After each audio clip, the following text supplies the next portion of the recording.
4C pour des clés, pour des connaissances et des compétences et une carrière. Voilà ce que signifie le terme 4C de ce projet ANFH.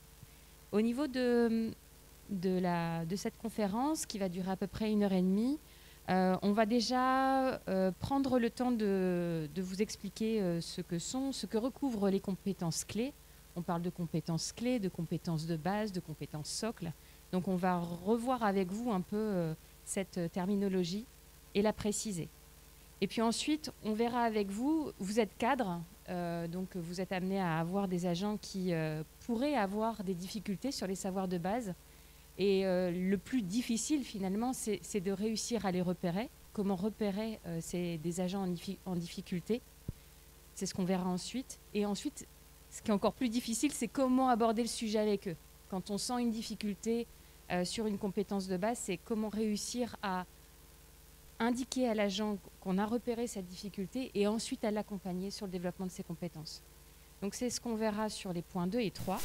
Et donc je laisserai la parole aux experts de la FP2I qui sont les prestataires que l'on a sélectionnés pour intervenir sur ce projet. Ensuite, on reviendra sur les outils que l'ANFH vous met à votre disposition et met à disposition aussi des établissements, comme cette conférence d'ailleurs, pour vous aider à déployer ce projet. Et ensuite, on vous présentera de manière détaillée le parcours de formation qu'on propose aux agents. Comme ça, vous verrez de manière approfondie à la fois le contenu de la formation et aussi les modalités pédagogiques. Et vous verrez qu'elles sont vraiment adaptées aux agents en difficulté. Et on terminera par comment inscrire vos agents sur ce parcours et comment ce parcours de formation pourra être pris en charge.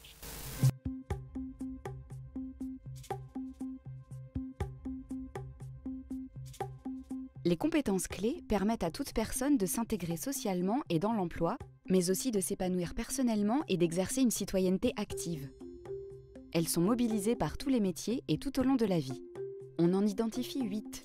Communiquer en français, utiliser des règles de base de calcul et du raisonnement mathématique, savoir utiliser des techniques usuelles de l'information et des outils numériques, être apte à travailler dans le cadre de règles définies d'un travail en équipe, travailler en autonomie et réaliser un objectif individuel, avoir la capacité d'apprendre à apprendre tout au long de la vie, savoir maîtriser les gestes et postures de base et respecter des règles d'hygiène, de sécurité et environnementales élémentaires, et maîtriser les usages fondamentaux du numérique au sein d'un environnement de travail. En réponse aux objectifs des récentes réformes sur la santé et aux enjeux de responsabilité sociale des entreprises actuelles, l'ANFH crée le dispositif 4C, des clés pour des connaissances, des compétences, une carrière. Ce dispositif a pour objectif d'accompagner le développement des compétences clés dans les métiers de la fonction publique hospitalière et de prioriser l'accès à la formation pour les publics qui en sont les plus éloignés. Il s'articule autour de 3 axes principaux. Le premier, sensibilisation, vise l'appropriation de la problématique par l'ensemble des acteurs susceptibles d'orienter vers le dispositif. Le deuxième, professionnalisation des acteurs et repérage, a pour objectif d'aider l'ensemble des acteurs qui repèrent, orientent ou accompagnent les agents. Enfin, le parcours de formation agent comporte une phase de positionnement et un parcours de formation adapté aux besoins de l'agent et de son établissement. À travers le dispositif 4C, en développant les capacités d'évolution professionnelle des agents, l'ANFH accompagne toujours au plus près les parcours individuels au sein de la fonction publique hospitalière. Retrouvez toutes les informations relatives au dispositif 4C sur www.anfh.fr.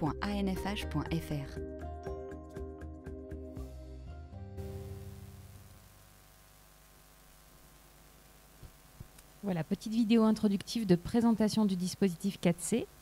Et je vais laisser du coup la parole à l'AFP2I, notre partenaire régional sur les compétences clés, qui va vous présenter du coup toute la partie sur les compétences clés, de quoi parle-t-on, et puis ensuite savoir repérer un agent en difficulté. Bien, bonjour à tous et à toutes. La vidéo qui vous est présentée, moi je trouve qu'elle donne le bon message, de dire que tout au long de la vie, à un moment ou à un autre, si on a besoin, on peut revenir un peu sur des compétences de base pour repartir à l'assaut de l'adaptation au poste de travail, sur des mutations que vous connaissez, et elles sont nombreuses depuis quelque temps, voire trop nombreuses parfois, d'ailleurs, pour prendre le temps de s'adapter aux demandes de mutations que vous avez, qu'elles soient sur les postes de travail ou même mutations technologiques. Je pense à l'impact du numérique sur les métiers, qui ont tendance quand même à venir bouger un peu les lignes. Alors, de quoi parle-t-on? Je vais essayer d'être... C'est compliqué finalement, hein. Y a-t-il des définitions? Je pense que la vidéo, elle présente bien les compétences clés.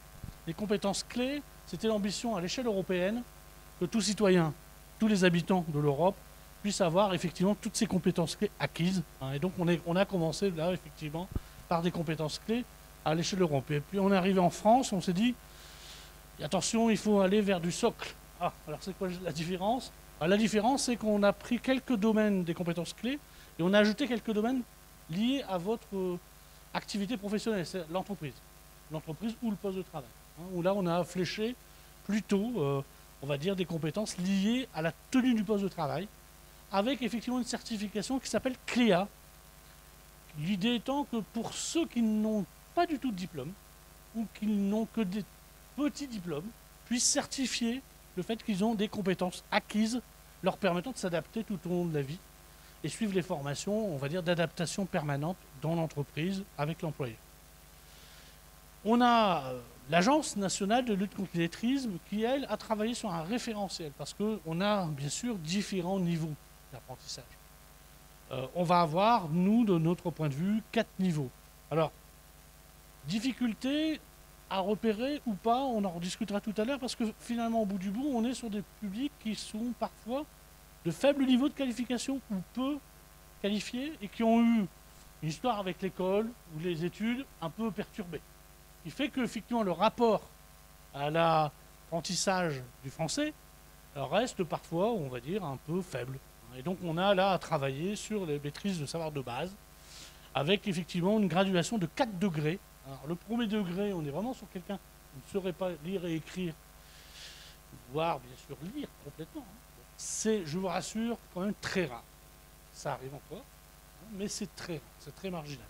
Par contre, on va avoir degré 2, degré 3, où là, vous avez des difficultés d'écrire un petit texte de 10 lignes, donnant du sens.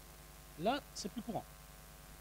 Vous allez avoir le niveau 4, le niveau 3, pardon, qui là est plutôt des gens qui commencent à avoir la capacité d'écrire des petits textes de 10 lignes, donc un mail, etc. Mais vous allez trouver des fautes d'orthographe régulièrement, quasiment sur chaque mot, parce qu'on a une difficulté de la maîtrise grammaticale et orthographique. Donc on voit bien que là, on va passer sur la maîtrise du français, qui est une des compétences clés, qui est fondamentale par rapport à la communication interne et externe des entreprises. Quelque chose qui est très souvent demandé et de plus souvent demandé par rapport aux normes qualité que nous devons appliquer les uns et les autres. Des modalités de positionnement, il y a des outils, je ne vais pas rentrer dans le détail, il y a des outils qu'on va vous donner qui vous permettraient, si vous le souhaitez, de les intégrer dans la démarche, on va dire, de repérage, et en particulier dans les entretiens que vous allez mener avec les salariés, au niveau de la RH, de pouvoir effectivement faire ce que j'appelle la pesée de compétences. Finalement, au bout du bout, on en est où?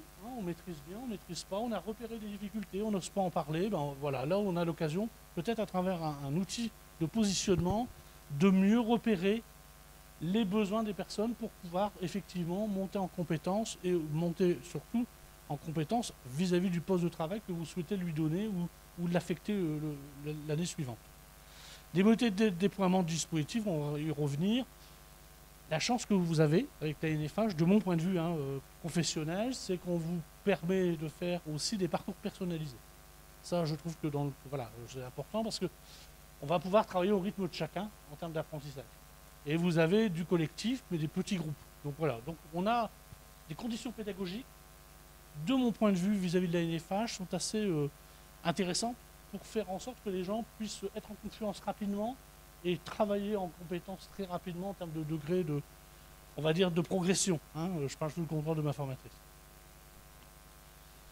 Alors, ça t'est déjà donné un petit peu, on va le repasser vite fait, mais dans la vidéo que vous avez eue en introduction, communication en français, oui, ça nous paraît aujourd'hui fondamental dans l'entreprise. Et ce n'est pas le numérique qui supplée ça. C'est-à-dire qu'on pense que le numérique, non, finalement, au bout du bout, au contraire, de plus en plus, on va avoir à écrire des restitutions de tâches ou éventuellement des comptes rendus, des ceci, cela. Et donc l'utilisation du français écrit et oral est déterminante dans la tenue des postes de travail. L'utilisation des règles de calcul et de raisonnement en mathématiques, minimum de base. Utilisation des techniques usuelles de l'information et de la communication numérique. Je pense que c'est le vrai sujet aujourd'hui. Transition digitale de toutes les entreprises. Je pense que le secteur sanitaire et santé n'échappe pas à la règle. Et donc je pense que là aussi, on parle de plus en plus de la compétence numérique de base. C'est-à-dire que là, il faut un minimum pour tous les agents avoir cette compétence numérique. L'aptitude à travailler dans le règle définie d'un travail en équipe. Bon, votre milieu, là, pour le coup, c'est un bel exemple de nécessité de savoir travailler en équipe. Donc là, on va travailler aussi sur les comportements et les attitudes. Et puis l'aptitude à travailler en autonomie, à réaliser un objectif individuel. Donc là, on est vraiment sur la capacité à la personne de comprendre une consigne, de la réaliser de façon autonome. Ce qui veut dire pas mal de compétences et de capacités, vous en doutez, derrière, pour effectivement réaliser l'objectif qu'on lui a assigné. La capacité d'apprendre à apprendre toute la vie, la maîtrise des gestes et des postures. Là, on est aussi sur du contextualisé poste de travail. Dans votre domaine, c'est quelque chose de très important, même si vous avez déjà pas mal de formations obligatoires. Et on verra que dans les indicateurs, parfois, c'est un personnel qui échappe à ces formations obligatoires pour des raisons d'absence, etc., etc. On comprendra pourquoi. Bon, alors, un décret qui existe, qui est quand même qui n'est pas anodin à notre niveau, qui est le 8e module, qui est l'acquisition des connaissances et compétences relatives au numérique et à l'environnement de travail. Alors il y a le CLEA numérique aujourd'hui. Voilà. C'est-à-dire qu'on a un CLEA et on a estimé qu'effectivement il fallait donner la possibilité pour les gens qui le souhaitaient, certifier leurs compétences minimum en numérique, c'est le CLEA numérique. Alors ça c'est les compétences socles, et vous allez me dire, bon finalement au bout du bout, comment on repère ?